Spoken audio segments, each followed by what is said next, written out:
The TDF Valiant moved through the dark space between stars like a sleeping giant.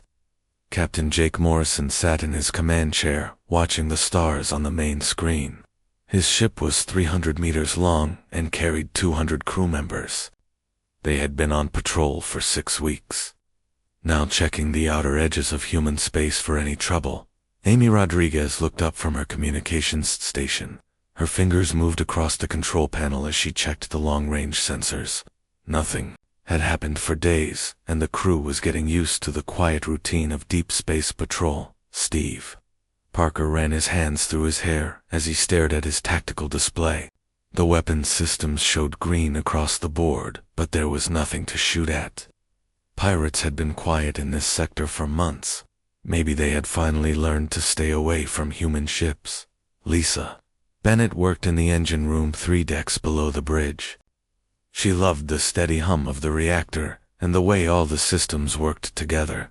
The Valiant was not the newest ship in the fleet, but it was solid and reliable. She kept it running better than most ships, half its age. Danny Murphy checked his weapon controls for the 3rd time that morning. Everything was ready, but he hoped they would not need to use any of it. Fighting was messy and dangerous even when you won. He preferred the boring patrols, where nothing happened and everyone went home safe. The bridge crew had worked together for 2 years now. They knew each other well and could almost read each other's minds during combat drills. Captain Morrison was proud of his people. They were good at their jobs, and they trusted each other completely. Katie Wells sat in the secondary engineering station monitoring the power distribution systems. She was young but very smart, and Lisa Bennett had been teaching her everything about keeping a starship running. Katie learned fast and asked good questions about how everything worked. The ship's computer made a soft chime that meant incoming sensor contact. Amy Rodriguez looked at her display and frowned. Something big was coming their way from the direction of the galactic core. She adjusted the sensors to get a better look, and her eyes went wide. "Captain Morrison to the bridge, please," she said, into her communicator. Her voice stayed calm, but there was something in it that made everyone look up from their stations. Jake Morrison was already on the bridge, but he understood that Amy was following proper procedure.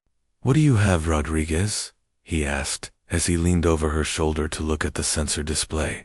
12 ships, sir. Big ones. They just dropped out of hyperspace about 10 light minutes away, and they are heading straight for us." Amy's fingers danced across her controls, bringing up more detailed scans of the approaching vessels. "Steve?" Parker whistled low as the tactical information appeared on his screen. "Those are warships, Captain. Each one is about 3 times our size. I am reading heavy weapons and shield systems that look very advanced." Captain Morrison nodded slowly. He had been expecting something like this might happen eventually. Humans had been expanding into this region of space for only 50 years. Sooner or later, they were bound to run into someone who thought they owned the place. "Send a standard first contact greeting, Amy. Let them know who we are and that we come in peace. Follow all the diplomatic protocols exactly." Jake Morrison's voice was steady and professional. This was what they trained for. Amy Rodriguez opened a channel and began transmitting the message that every human starship captain had memorized. It introduced humans as a peaceful species interested in trade and friendship with other civilized races. The message was sent in 12 different mathematical languages that most space-traveling cultures could understand. The reply came back in perfect English, which surprised everyone on the bridge. The voice was deep and rough with an accent that sounded almost like growling. "Human vessel, this is War Commander Vextal of the Zethkari Empire. You have entered space that belongs to us. Surrender your ship immediately, or we will destroy you." Lisa Bennett's voice came over the intercom from the engine room. "Captain, all systems are ready. We can run or fight, depending on what you decide to do." Jake Morrison looked around his bridge, at the faces of his crew. They were scared, but they were ready to do their jobs. That was all any captain could ask for. "Open a channel, Amy." "Channel open, sir." War Commander Vext. This is Captain Jake Morrison of the Terran Defense Force. We are on a routine patrol in what our charts show as unclaimed space. We have no wish to fight with your people, but we will not surrender our ship. Perhaps we can discuss this situation like civilized beings. The alien's laughter sounded like breaking glass over the communication system. You dare to speak of being civilized, little human? Your species has barely learned to travel between the stars. We have ruled this region for 300 years. Prepare to be boarded or destroyed. Steve Parker's tactical display lit up with warnings as the alien ships began powering their weapons. Captain, they are targeting us and beginning some kind of deep scanning procedure. Their sensors are trying to penetrate our hull. Amy Rodriguez looked up from her station with worry in her eyes. Sir, they are not just scanning our surface. They are trying to map our entire internal structure, including our reactor spaces.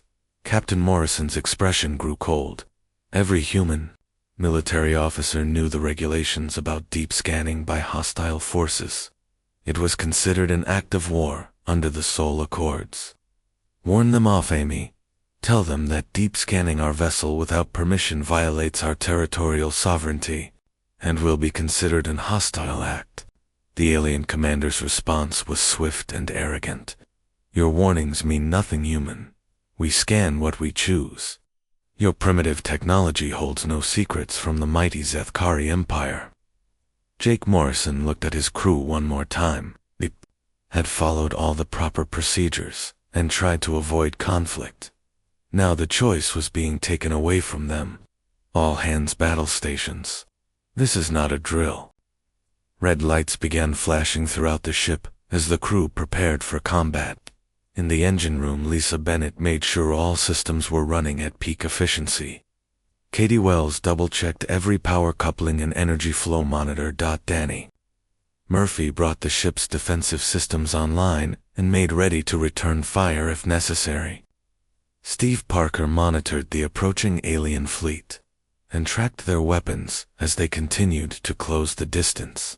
Amy Rodriguez kept trying to maintain communication, but the aliens were no longer interested in talking.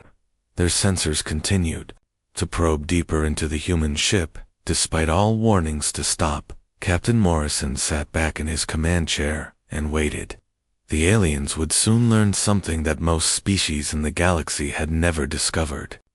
Humans looked peaceful and friendly on the outside, but they had learned hard lessons about survival during their long climb up from the surface of Earth. The Zethkari scanning beams pushed deeper into the Valiant's hull looking for the secrets of human technology. They expected to find primitive weapons and simple power systems that they could easily catalog and dismiss. What they were about to discover would change everything they thought they knew about the small, peaceful species that called itself humanity. The galaxy was about to learn a lesson that would be remembered for generations to come. War Commander Vextel stood on the bridge of his flagship, watching the human vessel on the main display. The small ship looked pathetic compared to his 12 massive battleships. Each of his vessels could destroy entire planets and had never met an enemy they could not crush. The Zethkari had built their empire through superior technology and overwhelming force. For 3 centuries they had swept across this region of space, conquering or destroying every species they encountered. These humans would be no different from all the others. Begin full sensor sweeps. Vextel ordered his scanning technician. I want to know everything about their weapons and defenses. Map their entire ship down to the smallest component. Tech. Adept Mortal activated the powerful scanning arrays that could penetrate any known shielding. The beams reached out across space and began probing the human vessel, layer by layer. Initial scans show basic hull construction, sir. Their armor appears to be simple metal alloys with some ceramic composites. Vextel nodded with satisfaction. Primitive construction, just as he had expected from such a young species. Continue. Scanning. What about their weapon systems? The scanning beams pushed deeper into the human ship, revealing corridors and crew quarters that looked remarkably similar to Zethkari design. Mortal adjusted his instruments to penetrate further into the vessel's interior spaces. I am detecting what appear to be kinetic projectile weapons, sir. Very basic chemical propulsion systems. Their shields seem to be simple energy barriers of limited strength. Mortal's voice carried the tone of someone trying not to laugh at how backward the human technology appeared. Aboard the TF Valiant, Captain Morrison watched his crew maintain their positions with professional calm. Lisa Bennett checked her engineering displays and nodded to Danny Murphy at the weapons station. Everything was proceeding exactly according to their training. How deep are they scanning, Lisa? Morrison asked over the intercom to the engine room. They have penetrated about 60% of our outer hull, sir. Still mapping crew areas and secondary systems. They have not reached any of our primary systems yet. Lisa's voice was steady, but there was an undertone that suggested she was waiting for something. Katie Wells monitored her power distribution board and made small adjustments to keep everything running smoothly. She looked up at Lisa Bennett and saw the older engineer watching the scanning progress with what might have been amusement. Is something funny about this situation? Katie asked quietly. Lisa smiled and shook her head. Not funny exactly, but these aliens are about to get a very big surprise. Just keep monitoring those power levels and be ready when I give you the signal. Back on the Zethkari flagship tech, Adept Mortal was becoming more confident as his scans revealed system after system of apparently primitive human technology. Their life support was basic atmospheric recycling. Their artificial gravity used simple rotating sections. Even their computer systems seemed to be built from crude electronic components. Sir, the humans appear to be even more backward than our initial estimates suggested. Their entire technological base seems to be at least 2 centuries behind our current capabilities. Mortal adjusted his scanners to probe even deeper into the human vessel. War. Commander Vextel felt a surge of disappointment. He had hoped these humans might provide at least some entertainment before they were destroyed. Instead, they seemed to be just another primitive species that had stumbled into space travel without really understanding what they were doing. Scan their reactor systems, he ordered. I want to know how they generate power for their pathetic weapons. The Zethkari scanning beams began penetrating the heavily shielded central areas of the human ship. This was where any species kept their most important and sensitive systems. Mortal expected to find fusion reactors or maybe antimatter containment, if the humans were slightly more advanced than they appeared. Steve Parker watched his tactical display and saw the alien scanning beams getting closer to their reactor core. He looked over at Captain Morrison and raised his eyebrows in a silent question. Morrison nodded almost imperceptibly. All stations prepare for Revelation Protocol. Engineering stand by for core exposure. Amy Rodriguez felt her heart rate increase, even though she knew this moment would come eventually. Every human crew member had been trained for this situation, but it was still intimidating when it actually happened. The alien scanners pushed past the outer shielding around the human reactor spaces. Mortal frowned as his instruments began showing readings that did not make immediate sense. The power signatures were much higher than he had expected from such a small ship. Sir, I am getting some unusual readings from their central power systems. The energy output appears to be significantly higher than their external technology would suggest. Mortal checked his instruments twice to make sure they were functioning correctly. Vextel moved closer to the scanning station. Define unusual. Tech Adept, are they using antimatter containment systems? No, sir. The readings are completely different from any antimatter reactor I have ever seen. The energy patterns are unlike anything in our databases. Mortal's voice carried a note of confusion as he tried to interpret what his scanners were showing him. The Zethkari scanning beams finally penetrated the innermost shielding around the human reactor core. What they discovered there sent shockwaves through every scanning technician on every ship in the alien fleet. Mortal stared at his display in complete disbelief. The readings had to be wrong. No species could possibly have technology like this. He ran a full diagnostic on his scanning array, and then ran the scan again with the same impossible results. "Sir," his voice came out as barely a whisper. "Sir, I think you need to see this immediately."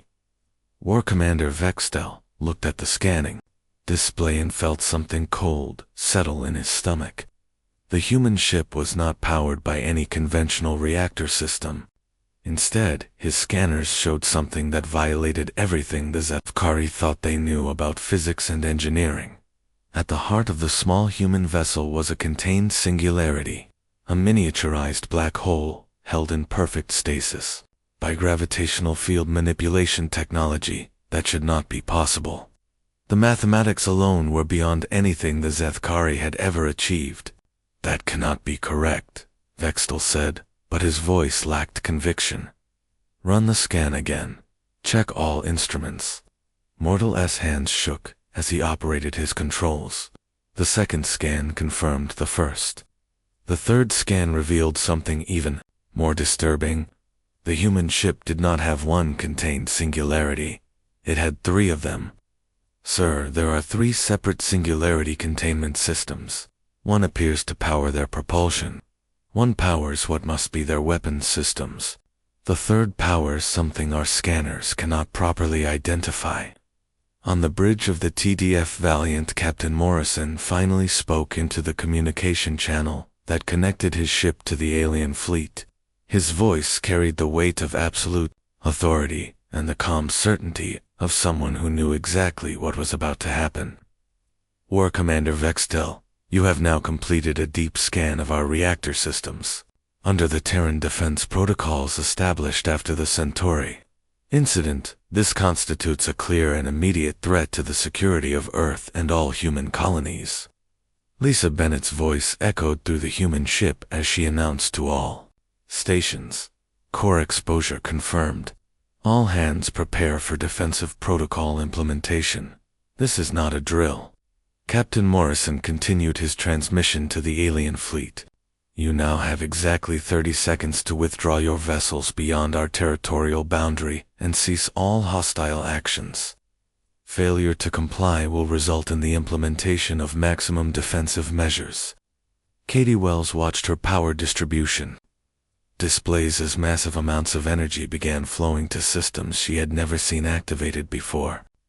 The ship's power output increased by a factor of 10 and kept climbing. "Danny." Murphy felt his weapons console come alive as targeting systems he had only read about in classified manuals began initializing themselves. The Valiant was no longer pretending to be a simple patrol vessel. Tech Adept Mortal watched his scanners in growing horror as the human ship began revealing its true nature. Hull panels that he had mistaken for simple armor plating were retracting to expose weapon ports that dwarfed anything in the Zethkari arsenal. "Sir, the human vessel is not what it appeared to be. They have been hiding their true capabilities behind false external readings. This is not a patrol ship. This is something we have never encountered before." War Commander Vextel realized that his fleet had made a terrible mistake. The humans had not been showing weakness. They had been showing mercy. The 30-second countdown began ticking away on the bridge of the TDF Valiant. Captain Morrison sat perfectly still in his command chair watching the tactical display show 12 massive alien warships surrounding his vessel. Each of those ships carried enough firepower to level continents, but he showed no sign of concern. Ryan Cooper at the science station called out the countdown in a calm professional voice. 25 seconds, sir. Alien fleet maintaining hostile posture and weapons lock." War Commander Vextel stared at the scanner readings that showed impossible technology at the heart of the human ship. 3 contained singularities meant these small, peaceful creatures had somehow learned to capture and control black holes. The mathematics involved were beyond anything his species had achieved after thousands of years of technological development. "All ships prepare to fire," he ordered his fleet. The Zethkari warrior code demanded that he attack rather than retreat, even in the face of superior technology. To withdraw without fighting would bring shame to his family name and his entire military. Record.Tech adept, Mortal continued to monitor the deepening scans of the human vessel. What he saw made no sense, according to everything he knew about physics and engineering. Sir, the third singularity appears to be connected to some kind of space-time manipulation system. Our scanners cannot properly analyze the technology involved. Megan. Foster brought the Valiant's true defensive systems online. Hull sections that the aliens had mistaken for simple armor began sliding away to reveal defensive projectors that could bend the fabric of reality itself. All defensive grids active, sir. Gravitational field generators standing by. 15 seconds, Ryan Cooper announced. Alien weapons fully charged and ready to fire. Lisa Bennett monitored her engineering displays as the ship's 3 contained singularities spun up to full operational power. The amount of energy flowing through the Valiant's systems was enough to power an entire planet for a century. All reactor systems optimal, Captain. Ready for maximum defensive protocol. Katie Wells watched in amazement as power levels she had never imagined possible flowed through the ship's systems. Every component was operating far beyond what she had thought were their design limits, yet everything remained stable and controlled. 10 seconds, Cooper called out. No change in alien fleet position. Captain Morrison finally moved in his command chair. He leaned forward slightly and spoke into the communication channel one final time. War Commander Vextel, this is your final warning. You have 5 seconds to begin withdrawal, or we will consider your actions an act of war against humanity. Vextel's response came immediately. We do not retreat from inferior species. All ships open fire. Destroy the human vessel. The combined firepower of 12 Zethkari battleships erupted across space in a devastating barrage that could have shattered moons. Energy beams powerful enough to melt through planetary crusts, and kinetic projectiles moving at significant fractions of light speed all converged on the small human ship. The weapon's fire struck the TDF Valiant directly. Captain Morrison did not order evasive maneuvers or attempt to dodge the incoming attack. The ship simply sat motionless in space, as the most devastating military assault the Zethkari Empire could deliver impacted its hull. When the brilliant flare of weapons fire faded and the sensors cleared, the human vessel remained exactly where it had been. There was no damage visible on its hull. No scorch marks from energy weapons. No impact craters from kinetic projectiles. The ship looked exactly as it had before the attack began. Nick Walsh at the operations station made his report in the same calm tone he used for routine system checks. All enemy weapons expended, sir. No damage to hull integrity. All systems operating normally. Shall we respond? Tech Adept Mortal stared at his scanner display in complete shock. The human ship had not activated any visible shields or defensive barriers. Instead, the third singularity system had created localized gravitational distortions that bent space itself around their vessel. The entire Zethkari attack had been redirected harmlessly around the ship without ever actually touching it. Impossible, Mortal whispered. They manipulated space-time itself to deflect our weapons. The energy requirements alone should have destroyed their ship.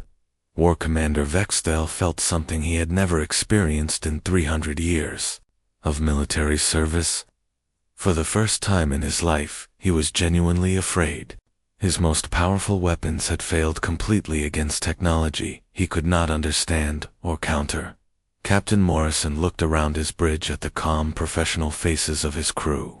They had followed all proper diplomatic protocols and tried to avoid conflict. The aliens had made their choice, and now they would learn the consequences. Julie Hayes prepared to demonstrate human defensive capabilities. Minimum force protocol only. We are not here to conquer or destroy. We are here to protect human interests. Commander Hayes at the primary weapons station brought the Valiant's true armament online. The ship's external appearance changed dramatically. As more hull sections retracted to reveal weapons systems that operated on principles the Zethkari could not comprehend, the nearest alien battleship simply ceased to exist. There was no explosion or flash of energy.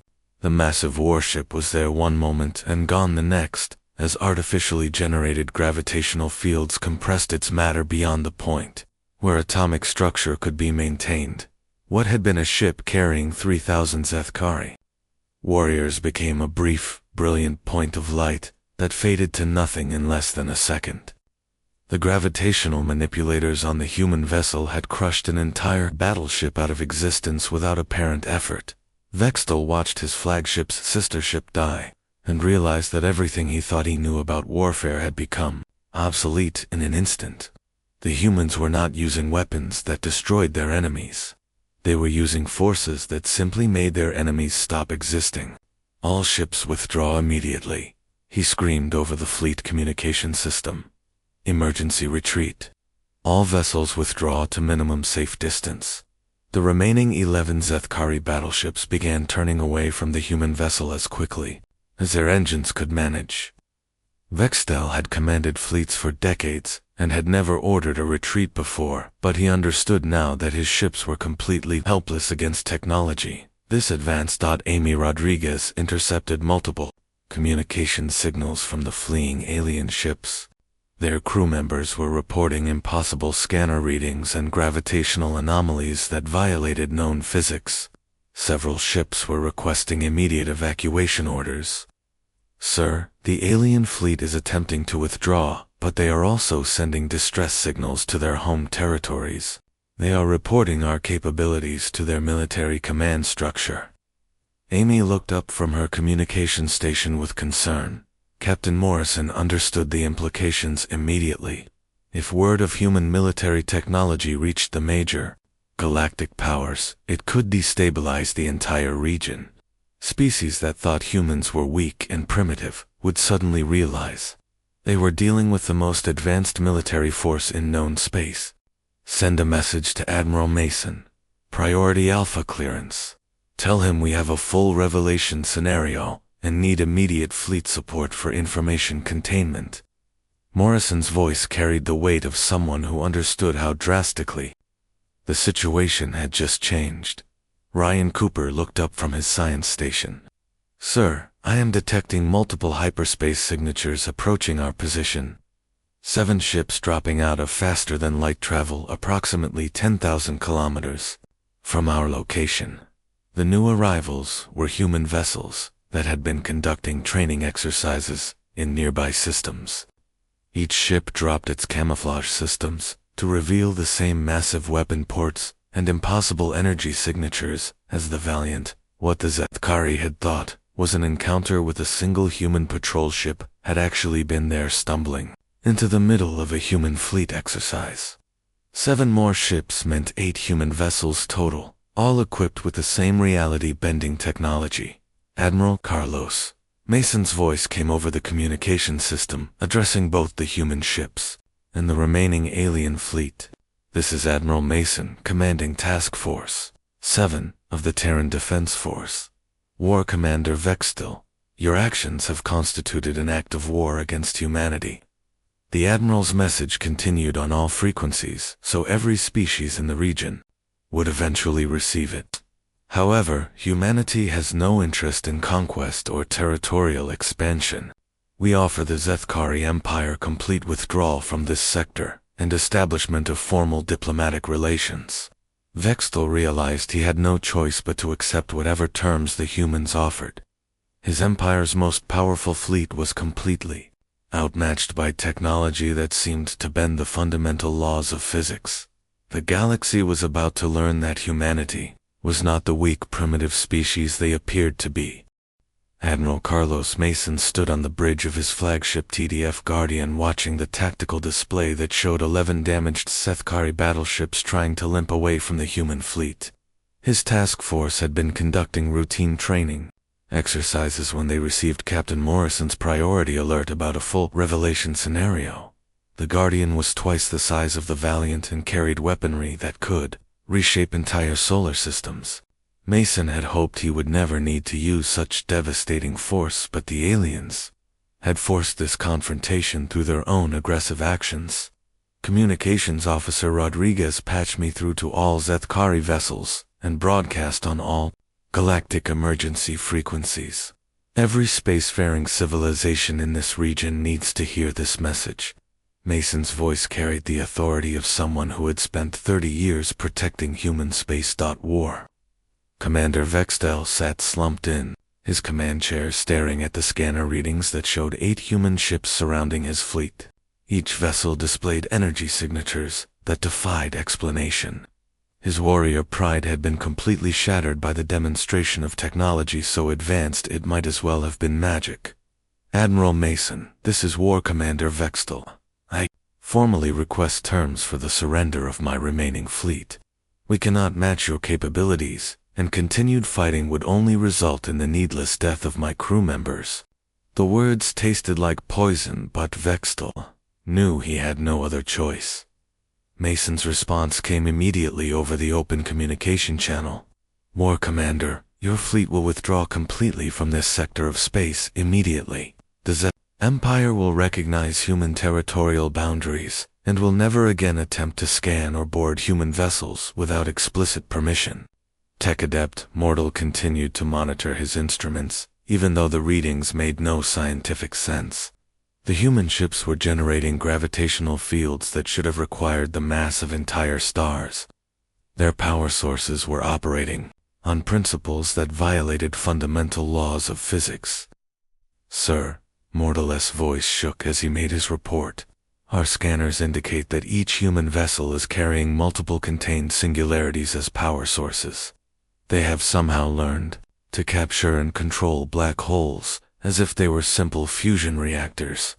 The implications were staggering. If humans could manipulate gravity and space-time with such casual ease, what other technologies might they possess?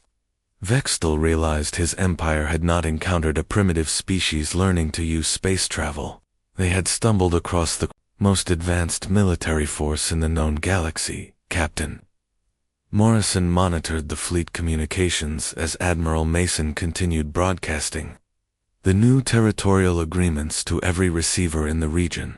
The message would reach dozens of different species within days and completely change how the galaxy viewed humanity. Lisa, how are our systems holding up under full operational mode? Morrison asked his chief engineer over the intercom. All 3 singularity containment systems are operating within normal parameters, Captain. We could maintain this power level indefinitely if necessary. The gravitational field generators are barely working at 10% of their maximum capability. Lisa Bennett's voice carried a note of pride in her ship's performance. Katie Wells stared at her power distribution displays in amazement. She was witnessing technology that most human civilians never even knew existed. The energy flowing through the Valiant systems was enough to power entire colonies, yet everything remained perfectly stable. Admiral Mason's broadcast continued, reaching across space to inform every species that humanity was establishing new rules for galactic interaction. Any future deep scanning of human vessels, without permission, will be considered an act of war. Any attempt to board or seize human ships will result in immediate military response. The Zethkari fleet began its withdrawal from the contested region. 11 battleships that had entered the area expecting easy conquest were now fleeing as fast as their damaged engines could carry them.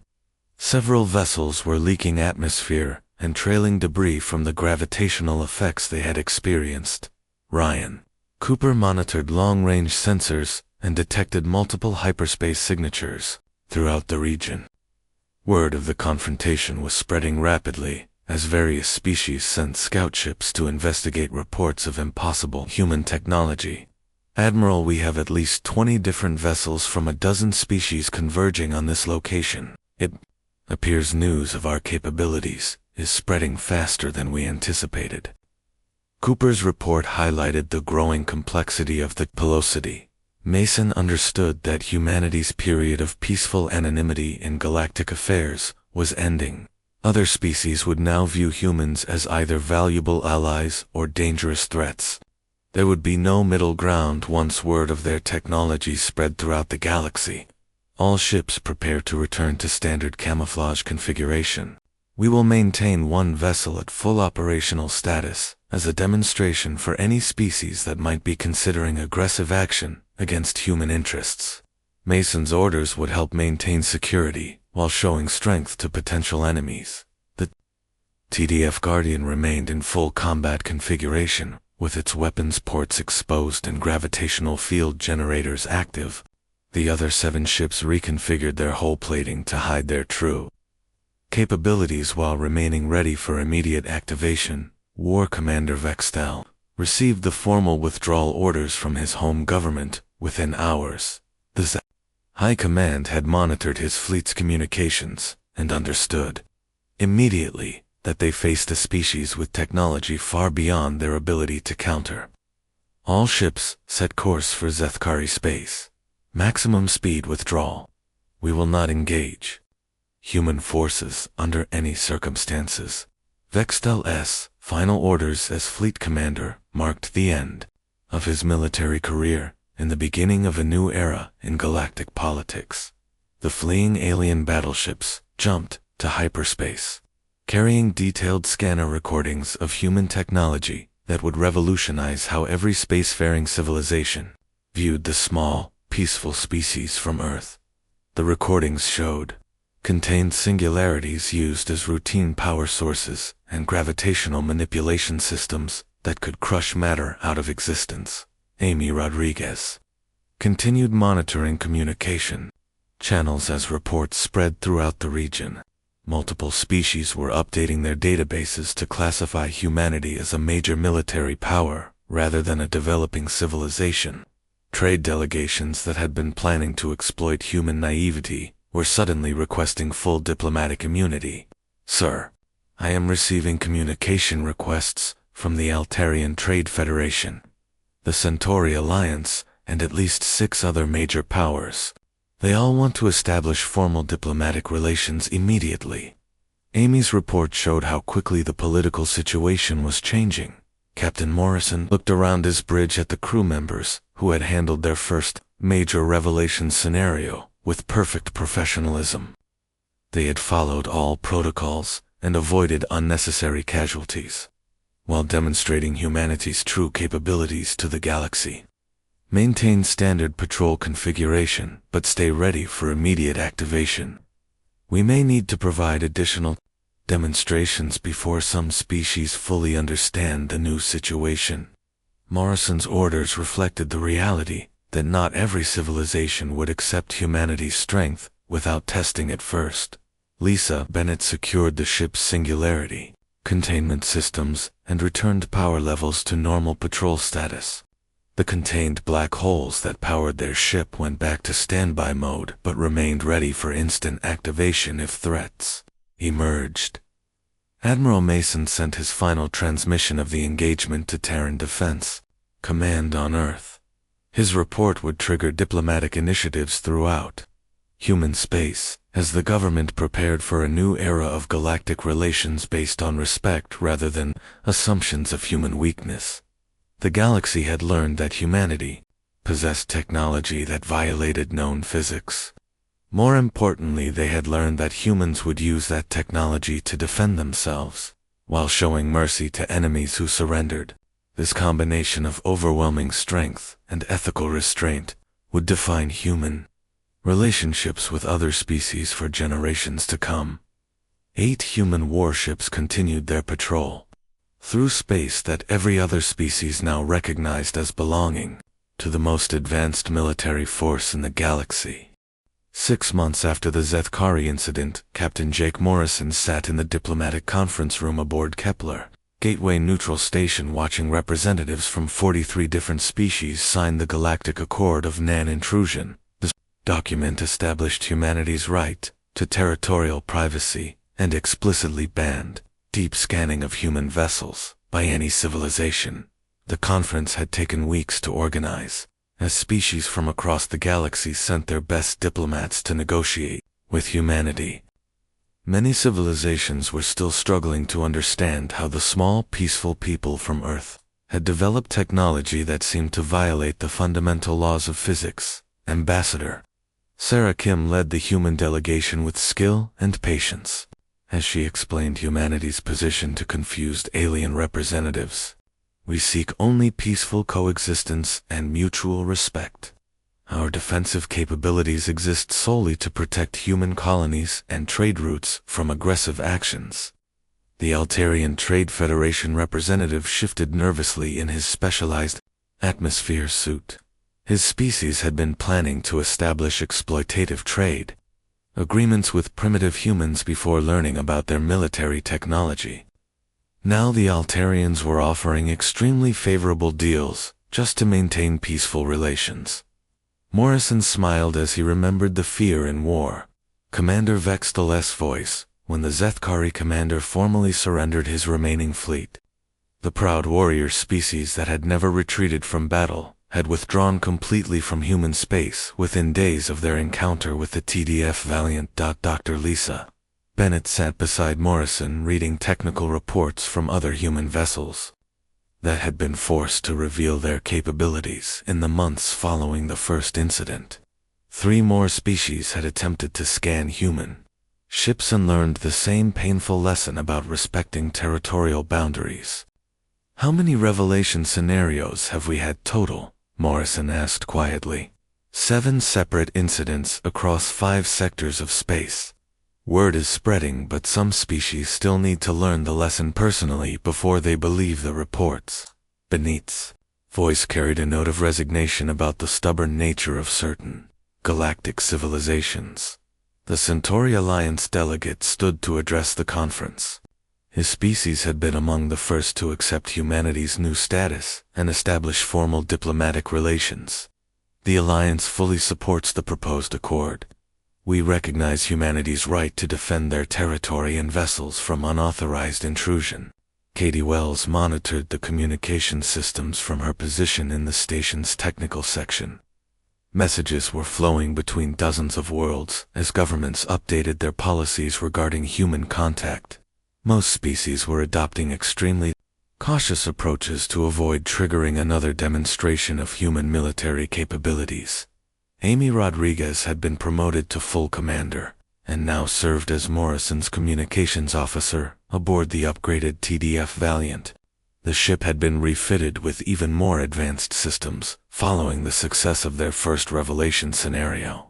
Sir, we are receiving reports from the border sectors that piracy has dropped to almost zero in regions patrolled by human vessels. Apparently, criminal organizations have decided our ships are not worth the risk of attacking. Rodriguez's report showed one unexpected benefit of humanity's revealed strength. The conference continued as species after species formally agreed to respect human territorial boundaries. The Zethkari Empire's representatives signed with visible reluctance, but their recent military defeat left them no choice but to accept the new galactic order. Danny Murphy now commanded his own vessel, the TDF Defender, and had been forced to demonstrate human defensive capabilities twice in the past month. Both incidents involved smaller species that thought they could test human resolve without facing serious consequences. They learned otherwise very quickly. The Vegan Trade Consortium delegate raised a question that many species wanted answered. We understand that humanity possesses advanced defensive technology, but we remain curious about the source of these capabilities. How did your species develop such sophisticated systems in such a relatively short time? Ambassador Kim's response had been carefully prepared by the Terran Defense Command. Humanity evolved on a world where survival required constant adaptation to extreme threats. Our technology reflects the lessons learned during millions of years of evolutionary pressure on a planet that most species would consider uninhabitable. Morrison knew the real answer was more complex than the diplomatic explanation suggested. Earth's harsh environment had indeed shaped human development, but their current technology came from decades of secret research into exotic physics and space-time manipulation. The contained singularity reactors were based on theoretical work that pushed the boundaries of known science. Steve Parker had been promoted to captain of the TDF Resolution, and was currently patrolling the Outer Rim territories where several minor species were still testing human boundaries. His ship had been forced to eliminate 2 pirate fleets that attempted to scan human cargo vessels for potential weaknesses. The Regelian Scientific Collective representative expressed the curiosity shared by many advanced civilizations. Would humanity be willing to share some of their technological knowledge in exchange for scientific cooperation and cultural exchange programs? Ambassador Kim's answer was firm, but polite. Humanity values scientific cooperation, but are defensive. Technologies must remain classified for the security of all human colonies. We are willing to share non-military advances in medicine, agriculture, and civilian space travel. Ryan Cooper worked as science officer aboard Admiral Mason's flagship, where he continued studying the effects of gravitational manipulation on local space-time. The technology humans used was so advanced that even their own scientists were still learning about its full capabilities and potential applications. The conference room fell silent as the final signatures were added to the Galactic Accord. 43 different species had formally agreed never to scan human vessels without explicit permission and to respect human territorial claims throughout their region of space. Morrison reflected on how much had changed since that routine patrol 6 months ago. Humanity had gone from being viewed as a minor developing species to being recognized as the dominant military power in their sector of the galaxy. The transition had been surprisingly smooth once other civilizations understood the reality of human capabilities. Megan Foster commanded the TDF Guardian's sister ship, TDF Protector, and had recently been stationed near the galactic trade routes, where her presence served as a visible reminder of human strength. Her ship's gravitational field generators could disable entire fleets without destroying them, which made her an ideal choice for peacekeeping missions. The Andromedian Empire delegate made the final statement of the conference. Our empire has existed for 10,000 years, and we have never encountered a species with technology as advanced as humanity possesses. We pledge to honor this accord and maintain peaceful relations with human civilization. As the conference ended, Morrison stood and looked out through the station's main viewing port at the stars beyond. Somewhere out there, human ships were patrolling trade routes and protecting colonies with technology that other species could barely comprehend. The galaxy had learned to respect humanity, not through conquest or aggression, but through demonstration of overwhelming defensive capability. Admiral Mason approached Morrison as the alien delegates began departing for their home worlds. "Jake, I have new orders for you. Starfleet Command wants the Valiant to patrol the unexplored regions beyond the galactic rim. There are reports of unknown species moving into our general area of space." Morrison nodded, understanding that humanity's period of peaceful expansion was probably ending. Other civilizations had learned to respect human territory, but there were always new threats emerging from the vast unexplored regions of space. "What kind of unknown species, sir?" Morrison asked, as they walked toward the docking bay where his ship waited. "The reports are fragmentary, but they suggest a nomadic civilization with technology that might actually rival our own capabilities. Intelligence thinks they may be refugees from some kind of galactic catastrophe in a distant region." Mason's expression was serious as he considered the implications. Morrison felt a familiar excitement at the prospect of encountering truly unknown aliens. The Zethkari and other local species had been relatively predictable in their responses to human technology. A civilization advanced enough to potentially match human capabilities would present entirely new challenges. Lisa Bennett was already aboard the Valiant running final system checks before their departure for the galactic rim. The ship's 3 contained singularities were operating perfectly, and the gravitational field generators had been upgraded with the latest advances in space-time manipulation technology. "All systems ready for extended deep space patrol, Captain. We have supplies for 6 months, and enough spare parts to handle any maintenance issues that might arise." Bennett's report confirmed that the Valiant was ready for whatever they might encounter in unexplored space. Katie Wells had been promoted to Assistant Chief Engineer and was excited about the possibility of encountering alien technology that might actually challenge human engineering capabilities. Most species they had met so far used principles that humans had mastered centuries ago. As the TDF Valiant undocked from Kepler Gateway and set course for the unknown regions beyond the galactic rim, Morrison looked back at the space that humanity now dominated through technological superiority rather than military conquest. 43 species had learned to respect human boundaries, and dozens more were requesting diplomatic contact. The galaxy had learned the hard way that scanning human warships revealed technologies so advanced it redefined what was possible in terms of physics and engineering. Contained singularities and gravitational manipulation had given humanity a defensive advantage that no known civilization could match. But somewhere in the vast unexplored darkness, beyond the galactic rim, new challenges were waiting. Morrison smiled as he settled into his command chair for another journey into the unknown. Humanity had surprised the galaxy once with their hidden strength and advanced technology. Soon they might have the chance to surprise someone else.